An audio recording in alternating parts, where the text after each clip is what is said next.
Shrimad Bhagvatam 1st Canto Chapter 10 Departure of Lord Krishna for Dvarka.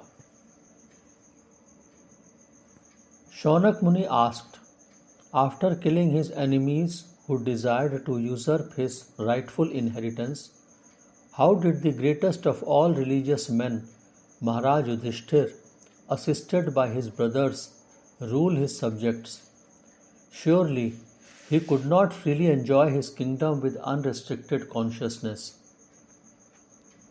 Sud Goswami said, Lord Shri Krishna, the Supreme Personality of Godhead, who is the maintainer of the world, became pleased after re-establishing Maharaj Yudhishthir in his own kingdom and after restoring the Kuru dynasty, which had been exhausted by the bamboo fire of anger.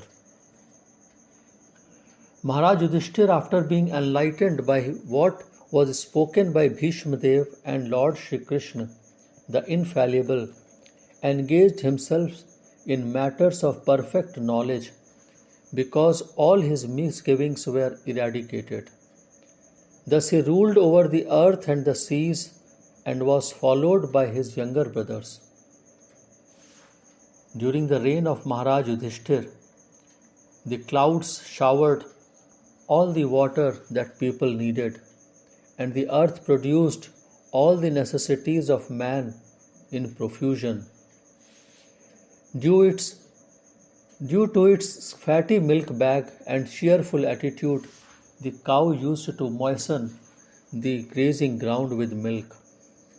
The rivers, oceans, hills, mountains, forests, creepers, and active drugs in every season paid their tax quota to the king in profusion.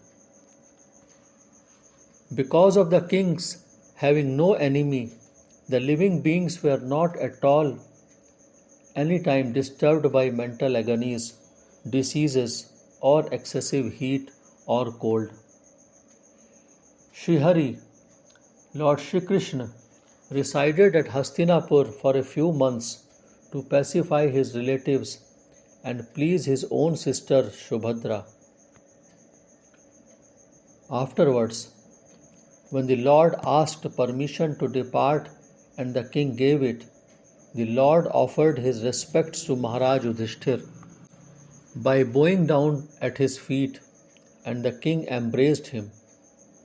After this, the Lord, being embraced by others and receiving their obeisances, got into his chariot. At that time, Subhadra, Draupadi, Kunti, Uttara, Gandhari, Dhritarashtra, Yuyutsu, Kripacharya, Nakul, Sahadev, Bhimsen, Dhaumya, and Satyavati all nearly fainted because it was impossible for them to bear separation from Lord Krishna.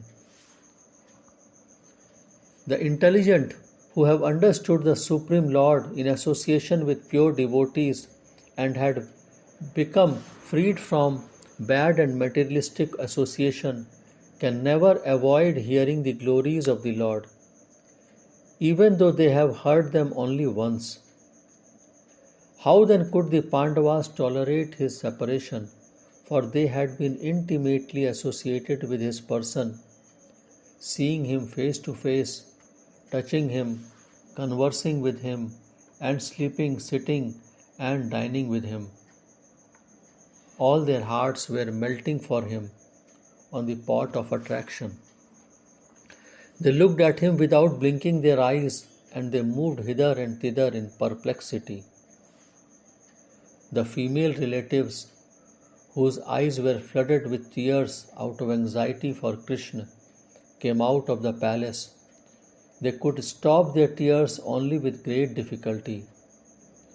They feared that tears would cause misfortune at the time of departure. While the Lord was departing from the palace of Hastinapur, different types of drums like the mridang, dhol, nagara, dundhuri, and dundubhi, and flutes of different types, the veena, gomukh, and bheri, all sounded together to show him honor. Out of loving desire to see the Lord, the royal ladies of Kurus got up on top of the palace and, smiling with affection and shyness, they showered flowers upon the Lord. At that time, Arjun, the great warrior and conqueror of sleep, who is the intimate friend of the most beloved Supreme Lord, took up an umbrella which had a handle of jewels and was embroidered with lace and pearls.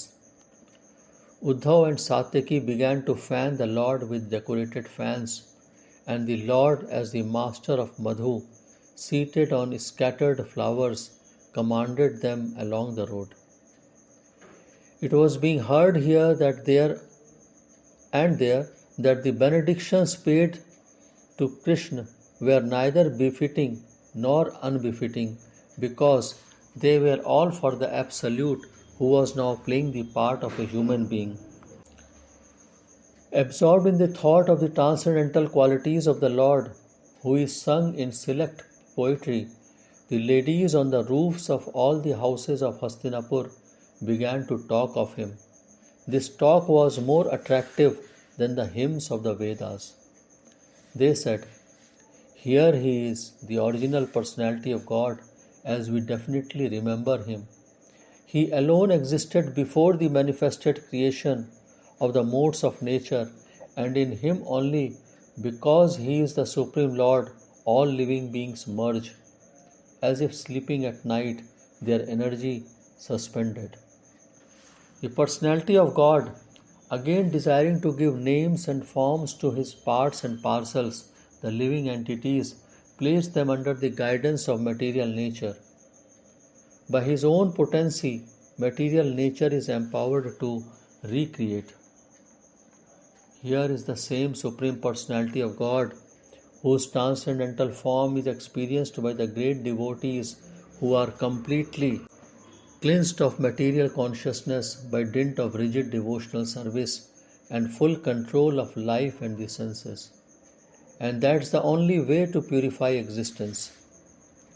Oh dear friends, here is that very personality of God whose attractive and confidential pastimes are described in the confidential parts of Vedic literature by his great devotees. It is he only who creates, maintains, and annihilates the material world and yet remains unaffected.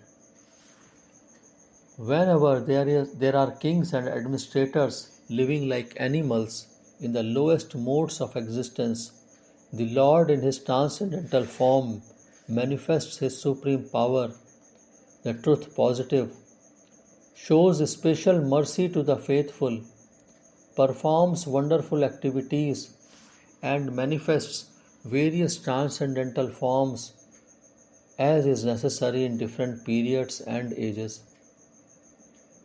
Oh, how supremely glorified is the dynasty of the king Yadu, and how virtuous is the land of Mathura, where the supreme leader of all living beings, the husband of the goddess of fortune, has taken his birth and wandered in his childhood. Undoubtedly, it is wonderful that Dvarka has defeated the glories of the heavenly planets and has enhanced the celebrity of the earth.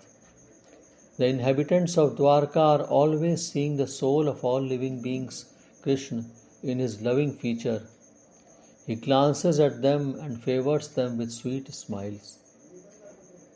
Oh friends, just think of his wives whose hands he has accepted. How they must have undergone vows, baths, fire sacrifices, and perfect worship of the Lord of the universe to constantly relish now the nectar from his lips. The damsels of Rajbhumi would often faint just by expecting such favors. The children of these ladies are Pradyumna, Samb, Amb, etc. Ladies like Rukmini, Satyabhama, and Jamvati were forcibly taken away by him from their Swayamvar ceremonies after he defeated many powerful kings headed by Shishupal. And other ladies were also forcibly taken away by him after he killed Bhaumasur and thousands of his assistants. All of these ladies are glorious. All these women auspiciously glorified their lives despite their being without individuality and without purity. Their husband, the lotus-eyed personality of God, never left them alone at home. He always pleased their hearts by making valuable presentations. While the ladies of the capital Hastinapur were greeting him and talking in this way, the Lord, smiling, accepted their good greetings, and casting the glance of his grace over them, he departed from the city. Maharaj Yudhishthir, although no one's enemy, engaged 4 divisions of defense, horse, elephant, chariot, and army to accompany Lord Krishna, the enemy of the Asuras. The Maharaj did this because of the enemy and also out of affection for the Lord. Out of profound affection for Lord Krishna, the Pandavas, who were of the Kuru dynasty, accompanied him a considerable distance to see him off. They were overwhelmed with the thought of future separation. The Lord, however, persuaded them to return home, and he proceeded towards Dvarka with his dear companions. O Shaunak, the Lord then proceeded towards Kuru Jangal, Panchal, Sursen, the land on the bank of the river Yamuna, Brahmavarth, Kurukshetra, Matsya, Saraswat, the province of the desert and the land of scanty water. After crossing these provinces, he gradually reached the Sauvir and Abhir provinces, then west of these reached Dvarka at last. On his journey through these provinces, he was welcomed, worshipped, and given various presentations. In the evening, in all the places, the Lord suspended his journey to perform evening rites. This was regularly observed after sunset. Thus end the Bhakti Vedant purports of Shrimad Bhagvatam, 1st Canto, 10th Chapter, Departure of Lord Krishna for Dvarka.